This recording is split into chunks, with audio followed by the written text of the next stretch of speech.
This is the 6th lecture. वैसे ये 5th lectures का मैंने वीडियो भेजा था, आई थिंक भेजा था ना, कि बाकी रह गया था? हाँ मोकलियो तो ओके ओके, भेज दिया था, राइट।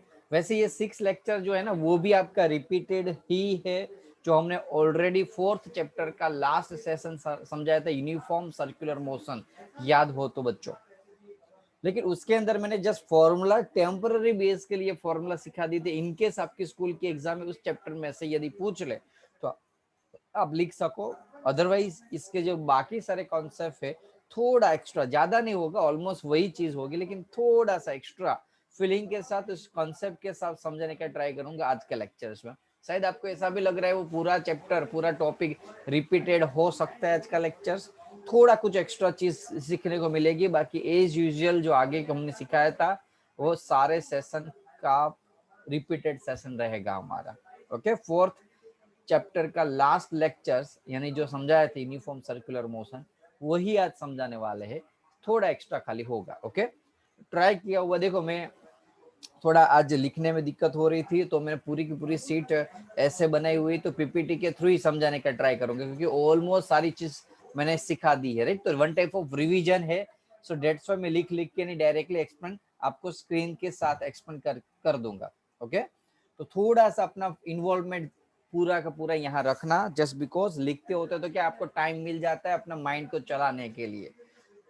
पीपीटी के अंदर प्रेजेंटेशन में थोड़ा कम टाइम मिलेगा आपको समझने के लिए, यानी कि रिपीटेड है, इसलिए मैंने थोड़ा आपका टाइम वेस्ट नहीं करना है, सिलेबस कंप्लीट करना है इसलिए, है ना। तो थोड़ा अपना माइंड को ओपन रखना। तो थोड़ा फास्ट जाऊंगा क्योंकि ऑलमोस्ट चीज रिपीटेड होगी आज के सेशन के अंदर, इसलिए। 3 टाइप के मोशन है, translatory, oscillatory and circular motion. आपको पता है ट्रांसलेटरी मोशन यानी कि क्या है, कि जब कोई ऑब्जेक्ट मूव हो रहा होता है तब उसके साथ उसके वेलोसिटी, यानी कि कोई भी इस ऑब्जेक्ट की हर एक पॉइंट की वेलोसिटी, उसका डायरेक्शन सेम होता है, that is called translatory motion. में ऑलरेडी चैप्टर का स्टार्टिंग में समझा दिया था, याद हो तो। अब बोलोगे सर ये क्यों रिपीटेड क्वेश्चंस आप कर रहे हो, तो ऊपर आप देखो चैप्टर का नाम क्या था, system of particle and rotational motion. हमने जो अभी तक सेशन सीखा, वैसे 11th स्टैंडर्ड में जो गुजरात बोर्ड की बुक्स थी तो उसमें तो क्या था, ये दोनों टॉपिक अलग अलग चैप्टर, यानी कि एक चैप्टर था सिस्टम ऑफ पार्टिकल, दूसरा था रोटेशनल मोशन। बट एनसीईआरटी में दोनों कंबाइन कर दिए हुए हैं। जनरली अलग अलग बुक्स के अंदर भी अलग अलग टॉपिक होते हैं, आप एचसी वर्मा लो या फिर कोई भी रेफरेंस बुक लो, अलग अलग टॉपिक अलग अलग बुक्स के हिसाब से दिए होते हैं, यानी कि दोनों अलग चैप्टर दिए हैं, लेकिन यहाँ कंबाइन है। यानी कि ऐसा समझ लो आप, आपका आज आपका 7th चैप्टर का पार्ट 1 कंप्लीट हुआ और पार्ट 2 चालू हो रहा है। थोड़ा टाइम लगेगा इस चैप्टर को कंप्लीट करने में, जस्ट बिकॉज थोड़े ज्यादा कंटेंट है इसलिए। ओके, समझ लिया आपको। आप आज हमारा कौन सा चैप्टर चल रहा है, ये रोटेशनल मोशंस पार्ट 2 समझ सीख रहे हैं, तो उसके भी 6 से 7 लेक्चर हो सकते हैं अलग से। ओके, तो ट्रांसलेटरी मोशंस पता है ना सभी को? हेलो, ओके, वो मैंने उसमें स्लोप वाला एग्जांपल सिखाया था, याद हो तो। स्लोप जो घूम रहा होता है तो सारे पार्टिकल अंदर के हर एक पॉइंट सेम वेलोसिटी से आगे बढ़ रहे होते हैं। ऑसिलेटरी मोशन यानी कि पता है सेम पाथ में टू एंड फ्रो मोशंस कर रहा होता है, पेंडुलम वाला example oscillatory motions. Circular motion यानी कि कोई भी पार्टिकल कोई पर्टिकुलर पाथ के अंदर गोल गोल गोल गोल घूमता रहता है, एज ए वो सेम स्पीड से या अलग स्पीड से, वो डिपेंड कर रहा है। सेम स्पीड से होगा तो uniform circular motion, different speed से होगा तो वेरिएबल स्पीड से होगा तो नॉन यूनिफॉर्म सर्कुलर मोशन। अभी मैंने खाली सर्कुलर मोशंस के लिए बात की है, that means along the circumference कोई ऑब्जेक्ट यदि घूम रहा है उसको हम सर्कुलर मोशंस कहेंगे बच्चों। फोकस पूरा रखना, थोड़ी स्पीड आज आपको में ज्यादा लगेगी जस्ट बिकॉज रिवीजन है। 2 type of circular motion, non uniform and uniform motion. आपको पता है यूनिफॉर्म यानी कि सेम स्पीड, नॉन यूनिफॉर्म यानी कि डिफरेंट स्पीड। जैसे यहाँ आपको यूनिफॉर्म सर्कुलर मोशन बताए, क्योंकि जब अर्थ को पर्टिकुलर या मून घूम रहा होता है ओके आसपास, तब उसकी जो स्पीड होती है जनरली क्या होती है, यूनिफॉर्म होती है। ओके, स्पीड में चेंजेस नहीं होता, that is called uniform circular motion. कोई डाउट यूनिफॉर्म सर्कुलर में? स्पीड कांस्टेंट, यहाँ हाईलाइट खाली एक ही चीज करनी है, दैट इज है यूनिफॉर्म स्पीड। एक मिनट जस्ट, यहाँ जो हाईलाइट जो मेन चीज आपको याद रखनी है ये है कांस्टेंट स्पीड। ओके, ये खास आप ध्यान देना। बाकी सर्कुलर मोशन में लेकिन कांस्टेंट स्पीड से जा रहा है तो यूनिफॉर्म, और यदि अलग अलग स्पीड से यानी कि वेरिएबल स्पीड से ऑब्जेक्ट जाएगा तो नॉन यूनिफॉर्म सर्कुलर मोशंस। बोलो कोई डाउट किसी को? जैसे कि समझ लो इसकी जो स्पीड है, वैसे तो इसकी भी स्पीड कांस्टेंट होती है, जस्ट बिकॉज पहले के टाइम में तो क्या था, बंदे जो थे ना वो गोल गोल घुमाते रहे। अभी तो ये सारे मशीन से चल रहे हैं, राइट। बहुत पहले के जमाने में ऐसी जो राइड्स होती थी वो मैन पावर से चलती होती, तो मैन पावर से कंटिन्यूस फोर्स नहीं लगा पाता, वेरिएबल फोर्स की वजह से स्पीड वेरिएबल होती थी। लेकिन अभी यहाँ मशीन से चल रहा है, लेकिन यहाँ अभी समझ लो कि स्पीड क्या है, वेरिएबल। तो वेरिएबल स्पीड यानी कि अलग अलग स्पीड, डिफरेंट स्पीड यानी कि non uniform motions. Got it? हाँ फटाफट सर। जल्दी से आंसर बता दो। चलो, motion of the particle along the circumference of the circle with constant speed. Easy है यार, इतना uniform circular uniform motion. Circular circular motion, motion. Uniform circular. Second का आंसर जल्दी से बता दा। बी। चेंजिंग स्पीड यानी कि non uniform circular motion, already अभी मैंने समझाई हुई चीज है। स्ट्रेट लाइन की linear motion. Very good, linear motion. Okay clear. अब ये बेसिक इंफॉर्मेशन जो ऑलरेडी हमने बहुत आगे के सेशन में, फर्स्ट सेशन के अंदर इस चैप्टर में समझा दी थी।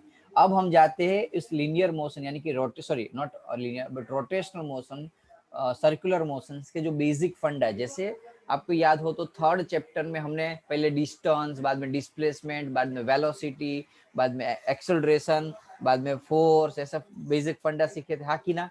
बस वही चीज हम इसके अंदर सीखेंगे, तो जो जरूरत पड़ेगी आपको। तो फर्स्ट टॉपिक आपका की टर्म्स होगा रोटेशनल मोशन में, that is called radius vector. है क्या रेडियस वेक्टर? समझ लो, ये पार्टिकल्स है, इस पोजीशन P1 के ऊपर है, राइट। पार्टिकल्स है वो P1 के ऊपर है। अब इसका जो डिस्टेंस है दैट इज कॉल्ड R1, इसको हम रेडियस वेक्टर बोलते हैं। यानी कि जो पार्टिकल जिस यूनिफॉर्म सर्कुलर मोशंस में, जिस सर्कमफ्रेंस में घूम रहा होता है, वहां से सेंटर का distance that is called radius vector. बोलो क्लियर है, हाँ कि ना? अब थोड़ा सा डिस्प्लेस हुआ, ऑब्जेक्ट P2 पे गया, रेडियस वेक्टर R2 हुआ। कोई बता सकता है R1 और R2 वेक्टर इक्वल होगा कि डिफरेंट होगा? Can anyone give the answer? Hello? Equal. Not equal equal, होगा। इक्वल। Not equal. मैंने क्या शब्द यूज किया? Direction radius change. Vector. Radius नहीं पूछा है मैंने, रेडियस वेक्टर पूछा है। Vector means direction. कहाँ दोनों की डायरेक्शन सेम है? क्या यार सोच के यार, वेक्टर इतना वेक्टर के अंदर डिटेल में समझाया हुआ है, पूरा एक अलग से 2-3 लेक्चर लिया है, फिर भी ऐसे गलती कर रहे हो। वेक्टर शब्द आता है, दैट मींस डायरेक्शन। डायरेक्शन यहाँ सेम नहीं है, दैट मींस R1 और R2 यदि वेक्टर पूछे तो डिफरेंट है, लेकिन मैग्नीट्यूड हो तो सेम है। बोलो कोई डाउट किसी को? ना सर। रेडियस वेक्टर है constant magnitude. R1 R2 R3 के मैग्नीट्यूड कांस्टेंट है R, लेकिन उसके जो वेक्टर है वो डिफरेंट है। कीप इन माइंड, ऐसे छोटे छोटे चीज के अंदर आपको गलती हो सकती है। एग्जाम में MCQ बहुत इजी पूछते हैं, लेकिन ऐसे कॉन्सेप्चुअली पूछेगी, स्पेशली फॉर जी नीट के अंदर मैं बात कर रहा हूँ, गुजकेट के अंदर इतने इजी होते हैं, लेकिन आप मार खा जाओगे एग्जाम में। बाकी मीटर बीटर डायमेंशन सब कुछ पता ही है। हेलो? कोई डाउट हो तो खाली पूछ ले, बता देना, ओके? तो मैं आपको डिटेल में समझा दूंगा। बताओ फटाफट से आंसर। बी। सी। L1। सी। यार क्या से बी? C, okay. बोलो। Position vector. Position vector, very good, okay. Radius vector को हम पोजीशन वेक्टर भी बोलते हैं। ओके, नेक्स्ट टॉपिक है एंगुलर डिस्प्लेसमेंट। तो पोजीशन वेक्टर में कोई डाउट बच्चों? ना सर। पक्का ना? Position vector is nothing but the radius vector. Angular displacement means what? Okay, कोई पर्टिकुलर सर्कल है, R रेडियस का है, उसके अंदर point T is equal to 0 time पे ऑब्जेक्ट A के ऊपर है, थोड़े टाइम के बाद उसका रेडियस वेक्टर R है, थोड़े टाइम के बाद ऑब्जेक्ट डिस्प्लेस होता है, डिस्प्लेस होने के बाद B पॉइंट पे जाता है, B पॉइंट पे आने से वो एंगुलर डिस्प्लेसमेंट उसका थीटा जितना कवर होता है। Angular displacement is nothing but the angle, okay. तो A से B पे ऑब्जेक्ट गया,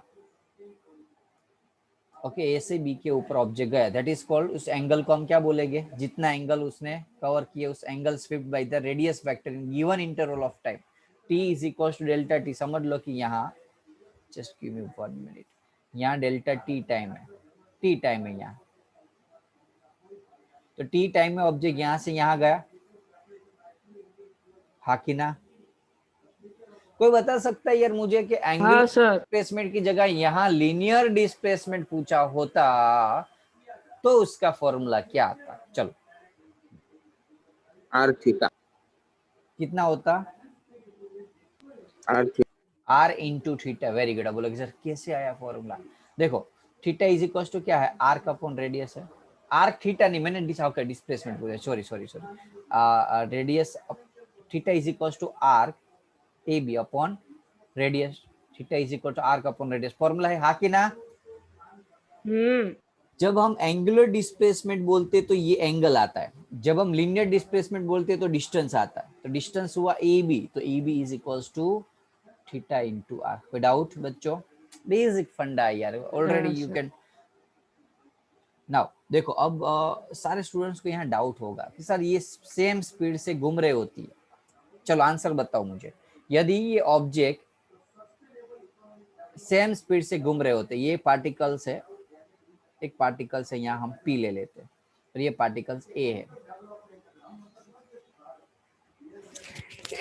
sorry, particle P and particle A. ध्यान रखना बच्चों, ओके। और यहाँ क्यू ले लेते हैं, तो P and Q same angular velocity से घूम रहे हैं। एक काम करते, ये थोड़ा बाद में लगता है आपको, एंगुलर वेलोसिटी का कॉन्सेप्ट फील करा रहता है, क्योंकि काफी सारे स्टूडेंट ऐसे हो गए जो 4th चैप्टर में इस लेक्चर में शायद एब्सेंट हो सकते, तो उसको जमेगा नहीं बाद में। चलो पहले तो ये पता चल गया बच्चों, लिनियर डिस्प्लेसमेंट यहाँ ए बी की जगह इन लोगों ने एस यूज किया हुआ, बाकी कुछ भी नहीं, आर इंटू थीटा। ओके, कोई डाउट इसमें एंगुलर डिस्प्लेसमेंट में? ओके अब देखो, जब डिस्प्लेसमेंट एकदम छोटा हो, यहाँ तो एस अपॉन आर लिखा, जब डिस्प्लेसमेंट एकदम छोटा, आपको यहाँ दिख रहा है इतना भी एकदम नजदीक नजदीक होते, ये तो थोड़ा सा दूर बताए, बाकी ऐसे होते हैं, एक यहाँ और एक ऐसे, पता चला? इतना इतना कम डिस्प्लेसमेंट जब होता है ना, तब उसको हम आपको बताए कि limit delta t tends to 0 लेके डेल्टा एस लिखते हैं, हाँ कि ना? उसके हिसाब से उसका angular displacement, instantaneous angular displacement delta s is equal to delta theta into r. It is nothing but the s is equal to theta into r. बाकी थोड़े डिस्टेंस के लिए, डिस्प्लेसमेंट के लिए डेल्टा यूज किया हुआ है, नथिंग डिफरेंट फॉर्मूला। कोई डाउट इसमें? ना सर। समझ में आया मैं क्या कहना चाहता हूँ? देखो यहाँ क्या था, एस इज इक्वल टू क्या था, एक minute, s is equal to क्या था, यहाँ देखो आर इंटू थीटा था। जब ए से बी पे पहुंचा तब तो थोड़ा डिस्टेंस ज्यादा था, डिस्प्लेसमेंट ज्यादा था, इसलिए जनरल फॉर्मूला यूज किया, s is equal to r into theta. लेकिन जब हम डिस्प्लेसमेंट बहुत छोटा लेते, जैसे यहाँ डेल्टा थीटा लिया हो, छोटा सा डिस्प्लेसमेंट, तब उसके लिए हम डेल्टा डेल्टा का यूज करें। बोलोगे सर आर में डेल्टा क्यों नहीं यूज किया, कोई बता सकता है? हेलो, रेडियस है वो कांस्टेंट टर्म है, राइट, इसलिए। बाकी ये सारी चीज वेरिएबल, डेल्टा एस और डेल्टा थीटा।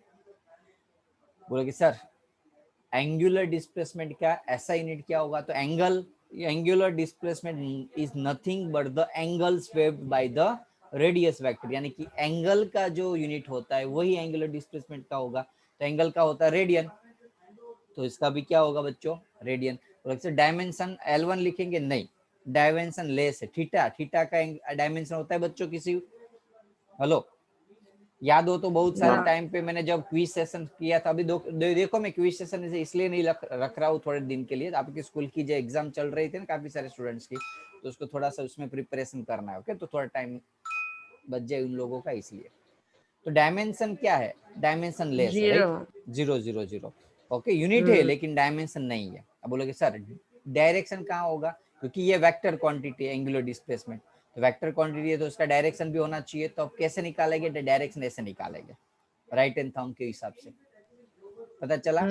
एंटी क्लॉकवाइज घूम रहा है, यदि एंटी क्लॉकवाइज घूम रहा है तो उसकी डायरेक्शन कहाँ होगी बच्चों, ऊपर की डायरेक्शन।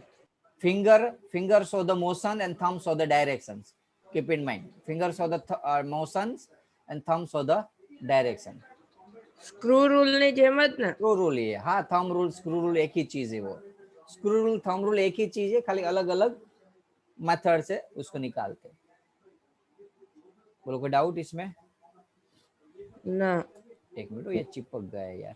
हाँ, तो डायरेक्शन इंडिकेट कर रहे हैं, पता चल गया ना तो डायरेक्शन के बारे में। अब वही चीज यदि क्लॉकवाइज डायरेक्शन हो तो कौन बता सकता है कहाँ होगा? अंदर Downward. जाશે. नीचे की डायरेक्शन में। Yes, very good. ओके, पक्का ना? तो direction of vector delta theta का। बोले कि सर ऐसा कैसे हो सकता है यार?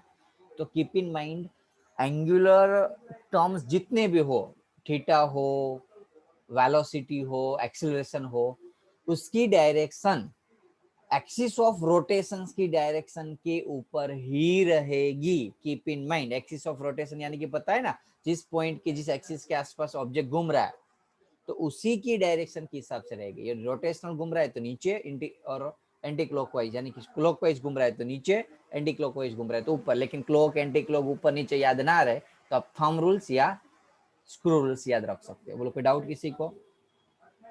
ना सर. तो बता दो आंसर, चलो फर्स्ट का।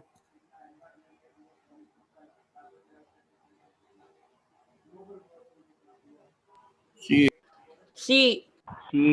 स्क्रू रूल All नहीं of the आएगा? above. All of All of the above. Okay, B आ रहा है, सी आ रहा है। अब बोलोगे sir right hand thumb, right hand palm rules, तो अभी आपको वो पाम रूल शायद मैंने नहीं सीखा क्योंकि 12th स्टैंडर्ड में जनरली उसका ज्यादा यूज होता है। लेकिन इतना तो पता चल गया कि दो आ रहा है तो दूसरा ऑप्शन बी एंड सी वाला तो है नहीं, तो एक के बारे में आप जान नहीं रहे, इसका मीनिंग ये भी हो सकता है, इसलिए D answer. Okay, palm rules क्या है अभी हम उसके बारे में डिटेल में नहीं सीखेंगे क्योंकि इनफ है, 2 रूल्स ही याद रखो। ज्यादा रूल्स याद रखोगे ना तो बाद में कंफ्यूज हो जाओगे एग्जाम में। बताओ चलो answer.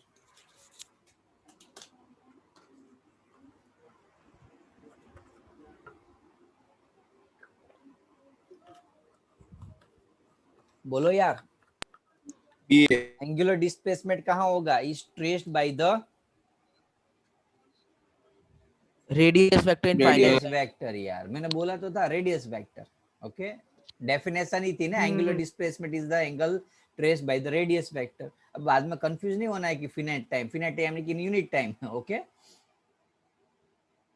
Given interval of time या unit time, that is called the angular displacement. चलो बता दो इसका आंसर भी। C. C. Very good. तो बाकी सारे स्टूडेंट सो रहे हैं ना, सोना हो ना तो एक काम करो बेटा, लीव हो जाओ, सो जाओ अच्छे से। जब जाओ ना तब लेक्चर्स की रिकॉर्डिंग भेज दूंगा आपको, बाद में आप देख लेना, हो ना। जो भी स्टूडेंट सो रहे हैं ना, या तो अपना मोबाइल्स में गेम खेल रहे हैं, या तो इन्वॉल्वमेंट जो नहीं रख रहे, इन्वॉल्वमेंट नहीं है जिसका, वो एक काम करो, लेक्चर्स में से निकल जाओ और आराम से सो जाओ बेटा। दोपहर का टाइम है, अच्छी नींद आ जाएगी। बेटर है आप जब जागो ना तब अच्छे से उसको लेक्चर्स को देख लें, क्योंकि आपको पता है ये लेक्चर वैसे मैं रिकॉर्ड करने वाला हूँ। चाहो तब आप आंसर दे के, अब जब आप ऐसा होगा, ऐसा फील होगा कि अब मैं अच्छे से जाग गया हूँ, अब मेरे पास है ना, जब मुझे सीखना है, जब ऐसे अंदर से इच्छा हो ना, तब लेक्चर जो रिकॉर्डिंग है ना उसको देख लो और जो मैं क्वेश्चन पूछो अपने हिसाब से खुद आंसर दे देना। यदि आपकी अभी मर्जी ना हो, यदि आपकी अभी इच्छा ना हो तो आप तब आंसर दे सकते हो, तो अभी रिलीव हो जाओ। चलो बाकी के स्टूडेंट जिसको आंसर ना देना हो, तो ये 2-3 स्टूडेंट है वो आंसर रेगुलर दे रहे हैं, ब्रिजेश है, नील है, वंश है, बस बाकी सारे स्टूडेंट तो पता नहीं क्या कर रहे हैं, मेरे लिए पढ़ने आते हो ऐसा लग रहा है। इनएक्टिव रहोगे तो कभी रिजल्ट नहीं मिलेगा, कीप इन माइंड।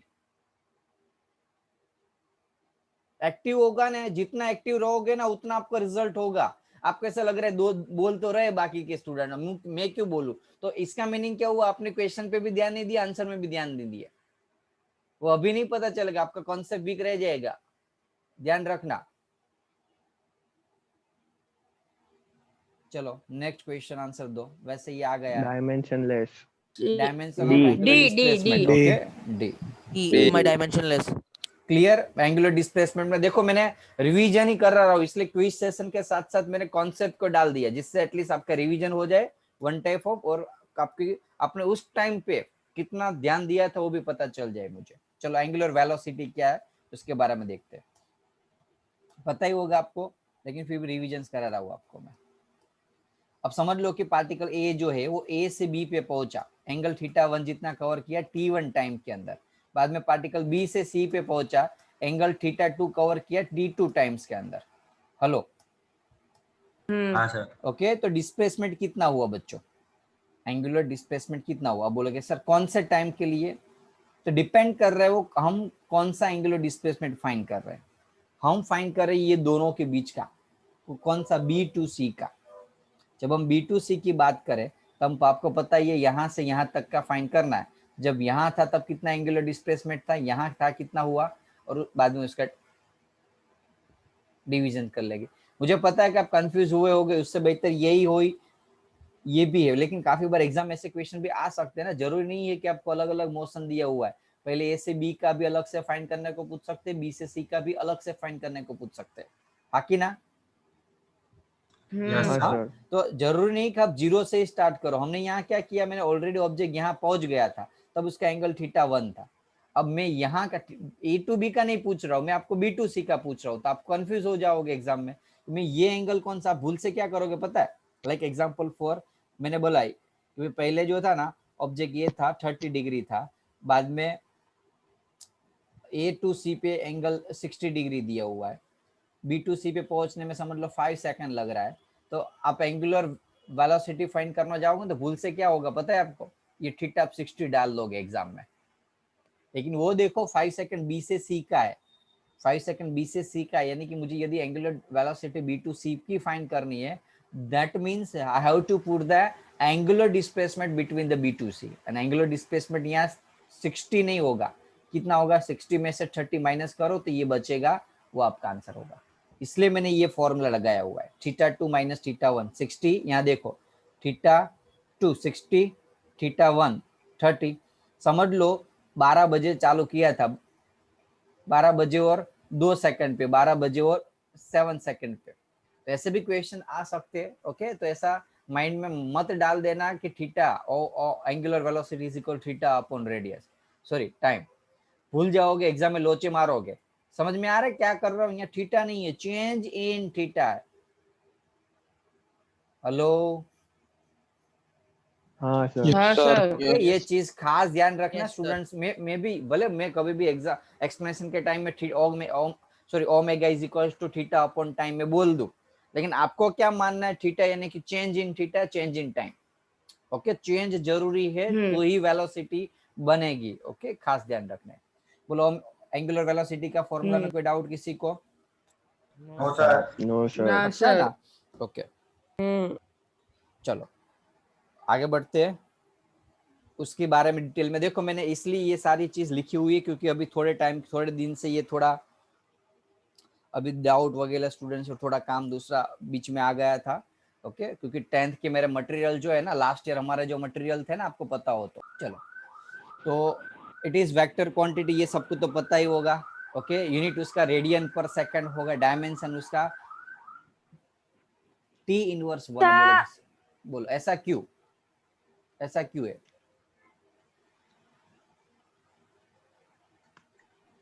बोलो। नीचे सर टाइम से नीचे डिवाइड। सेकंड है ना, ऊपर दे तो माइनस यस, सही। देखो यहाँ मैंने फॉर्मूला क्या बताया था एंगुलर वेलोसिटी का, थीटा अपॉन टाइम। थीटा यानी कि एंगल, डायमेंशनलेस। एंगल, और नीचे टाइम। अब एंगल का तो कोई डायमेंशन नहीं होता, तो टाइम का क्या होगा, टी। तो ऊपर तो कुछ नहीं था, T-1। तो T1 ऊपर जाएगा तो T-1 हो जाएगा। बोलो क्लियर ना? हाँ यस सर। और एंगल, तो एंगल थीटा का क्या था, रेडियन, और टाइम का है सेकंड। सेकंड। ये खास ध्यान रखना। ओके, मैं यहाँ ऐसा हो तो फॉर्मूला खाली साइड में लिख देता हूँ जिससे आपको छेद प्रॉब्लम ना सर। है। चलो, कोई डाउट किसी को? ना no sir. Okay, omega delta theta, delta limit लेते तो d theta by d t हो जाएगा। ओके, एक थोड़ा सा क्वेश्चंस में आपको जस्ट हिंट दे देता हूँ। यदि एग्जाम में आपको ऐसा पूछा theta is equals to 2t plus 5, so what is the angular velocity at t is equals to 2 second? Can anyone give the answer? Differentiation. Answer मैंने डिफरेंशिएशन पूछा, करी टी जगह मैंने 2। आंसर पूछा। ओके, मेथड नहीं पूछिए। चलो फटाफट बुक और पेन साइड में रखो यार, ओरली कैलकुलेशन करना याद रखो ये इतना। हाँ 2, इट्स वेरी इजी है, डायरेक्टली ओरली कैलकुलेशन करो। 2t/5, 2t + 5, 2t का 2, 5 का 0, 2 आंसर। अब 2 सेकंड पे भी आप डालोगे तो भी वही आंसर आएगा, और यहाँ आपको t = 10 सेकंड पूछा होता तो भी 2 आता है। यही चीज यदि 2t² + 5 होता तो क्या होता, बोलो चलो? 4. 4, 8 आता। 8, angular velocity theta is equal to 2t square का डिफरेंशिएशन 4t 40, और 5 का 8. 0। अब t इज इक्वल टू 2 डाल दो। ओके बोलो क्लियर ना कॉन्सेप्ट? ऐसे क्वेश्चंस एग्जाम में आप कर लोगे। ओके हाँ, Yes, sir. एंगुलर एक्सेलरेशंस का देख लेते हैं। So, यही चीज कुछ ज्यादा डिफरेंट नहीं एंगुलर एक्सेलरेशन में भी। ओके जैसे डिस्प्लेसमेंट था वैसे ही एंगुलर एक्सेलरेशन है। एक मिनट देखो पता चल गया है ना? यहाँ उसकी हाँ। स्पीड ओमेगा 1 थी, यहाँ उसकी स्पीड ओमेगा 2 है। तो एक्सेलरेशन का फॉर्मूला क्या बनेगा बच्चों? डेल्टा ओमेगा अपन 2. Very good, delta omega upon. Doubt किसी को? No, sir. तो एंगुलर ना, acceleration sir. Is the rate of No, change sir. Of angular velocity. Compare करो बच्चों, याद मत रखो, कंपेयर करो किससे? रेगुलर एक्सेलरेशन से। एक्सेलरेशन रेगुलर था v2 upon v1 upon change in time. v2 की जगह ओमेगा लगा दो। ओके तो अभी Yes, तक जो sir. हमने देखा ना उसमें एंगुलर डिस्प्लेसमेंट एस की जगह यहाँ थीटा आता है, एंगुलर वेलोसिटी v की जगह यहाँ आता है, यहाँ आता है ओमेगा, और यहाँ Omega. एंगुलर एक्सेलरेशन ए की जगह यहाँ आता है अल्फा. ओके। तो बस इससे आप ऐसा यूनिट भी बना सकोगे, डायमेंशन भी बना हाँ. सकोगे, और बेसिक फंडा उसकी रिगार्डिंग भी आंसर दे सकोगे। एक लास्ट था ये। ओके ये शॉर्ट टाइम वाला D theta limit delta T करो तो क्या हो जाएगा? D omega by d t हो जाएगी। हम्म, ये एक इम्पोर्टेंट चीज, इंटरेस्टिंग चीज जो 90% स्टूडेंट और 90% टीचर्स नहीं समझाते। ओके पता नहीं इसको क्यों निगलेक्ट करते हैं। देखो direction of angular velocity and angular acceleration बहुत इंपॉर्टेंट है। जैसे कि लाइक एग्जांपल फॉर मैं क्या बोला आपको, ऐसा कुछ एग्जांपल दूं जिससे आप कंफ्यूज कर हो सको। मैंने बता दिया भाई अल्फा एंगुलर एक्सेलरेशन है -5, एंगुलर एक्सेलरेशन से -5। हम्म, अब इसका मीनिंग क्या हुआ, कोई बता सकता है? इसका मीनिंग क्या हुआ? Speed increment decrement, velocity increment decrement. Okay एक मैं दूसरा भी एक चीज बता देता हूँ। ओमेगा जो है ना वो है समझ लो कि -2.5। Can anyone give the answer?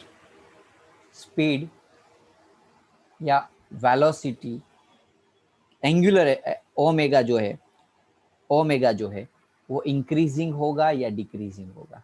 वैसे सॉरी हाँ बोलो, अब बोलो। Increase. बोलोगे क्यों? Negative ma. नेगेटिव में इंक्रीज होगा। Increase.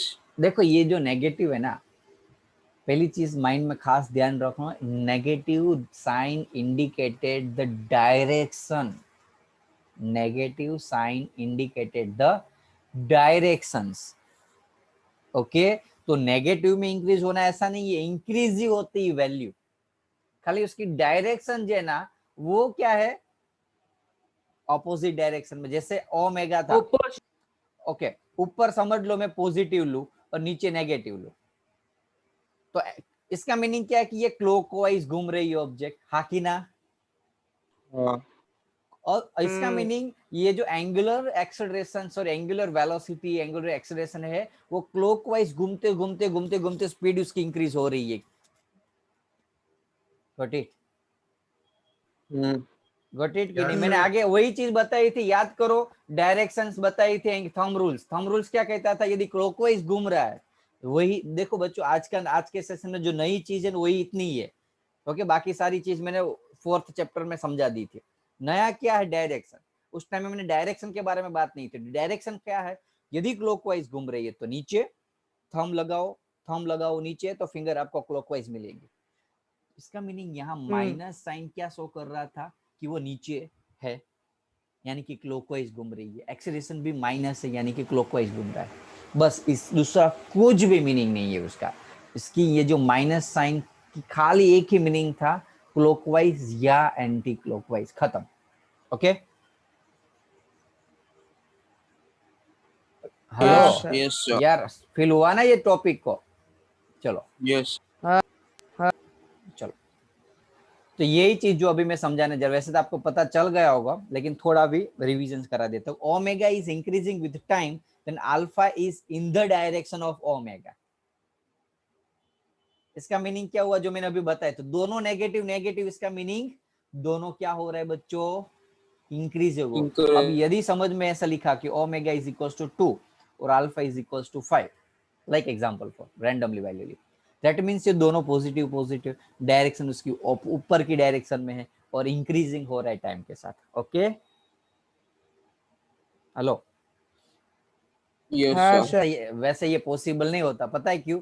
क्योंकि ओमेगा यदि कांस्टेंट हो तो अल्फा कभी 5 नहीं मिलता। ओके, यहाँ कुछ ऐसे वैल्यू होनी चाहिए 2t² या रैंडमली ऐसी कुछ वैल्यू, जैसा आपको फील होना चाहिए। पता चल गया ना खाली? चलो, Yes, तो sir. दोनों सेम डायरेक्शन में है, इसका मीनिंग वो क्या हो रहा है बच्चों? इंक्रीज हो रहा है। यदि दोनों ऑपोजिट डायरेक्शन में है तो डिक्रीज हो रहा है।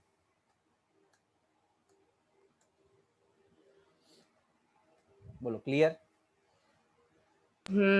इसका मीनिंग क्या हुआ कि लाइक एग्जांपल फॉर, ऐसे मैं एग्जांपल भी देता हूँ। चलो एग्जांपल दूं तो आपको एटलीस्ट क्लियर हो जाएगा। ओमेगा आपको दिया हुआ है 2t minus 5t², 2t minus 5t²। कोई बता सकता है? 2t माइनस 5 लिख देता हूँ। चलो, कोई बता सकता है कि यहाँ स्पीड इंक्रीज होगी, एक्सेलरेशन इंक्रीज होगा कि डिक्रीज होगा? Increase. क्या होगा? Increase. Very good. कैसे पता चला?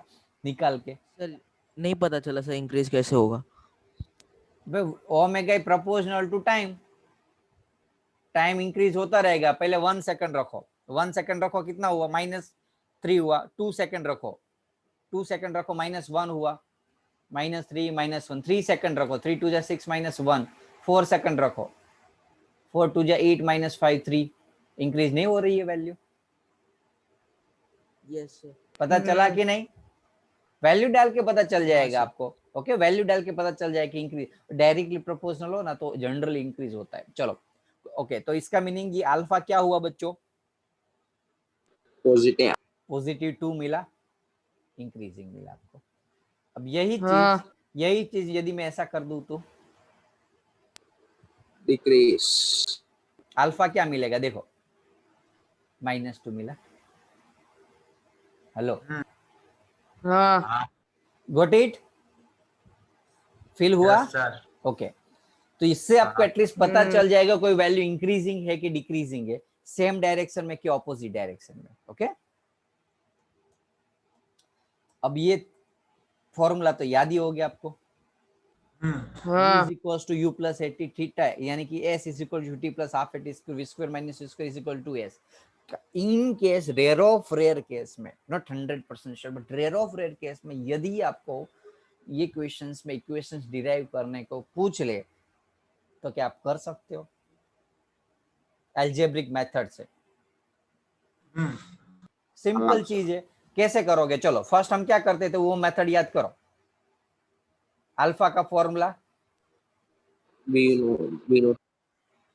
तो फर्स्ट इक्वेशन डिराइव हो गया, देख लो। Alpha T is equals to omega minus omega, तो omega is equals to omega not plus alpha T. बोलो हाँ कि ना? Yes. सेम सेकंड Yes, करते हैं, sir. सेकंड करते हैं। S distance is equals to average velocity Average. Into time. To average velocity, अब ऐसे सॉरी